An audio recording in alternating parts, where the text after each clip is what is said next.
நல்ல உதிரி உதிரியாக பொலன்னு ரவை உப்புமா எப்படி செய்யுதுன்னு பார்த்துடலாமா? வீடியோக்குள்ளே போகிறதுக்கு முன்னாடி சேனலை லைக் பண்ணுங்கள், சப்ஸ்கிரைப் பண்ணுங்கள்.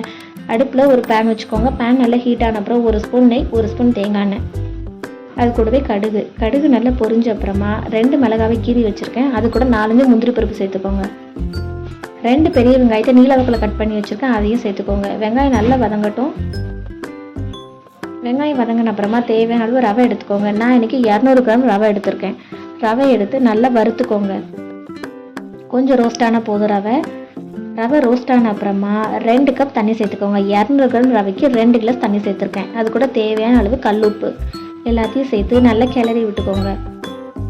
கொஞ்சம் தண்ணி தெளிச்சுக்கலாம். மேலே கொஞ்சம் கருவேப்பிலை தூவி விட்டுக்கோங்க. 5 நிமிஷம் சிம்மில் போட்டு எடுத்திங்கன்னா ரொம்பவே டேஸ்டியான ரவை உப்புமா ரெடி ஆயிடுச்சு. சர்வ் பண்ணுறதுக்கு முன்னாடி கொஞ்சம் தேங்காய் பூ தூவி விட்டுக்கோங்க. நல்ல உதிரியாக ரவை உப்புமா ரெடி ஆயிடுச்சு. செஞ்சு பார்த்துட்டு எப்படி இருந்ததுன்னு கமெண்ட்ஸில் சொல்லுங்கள். Bye bye.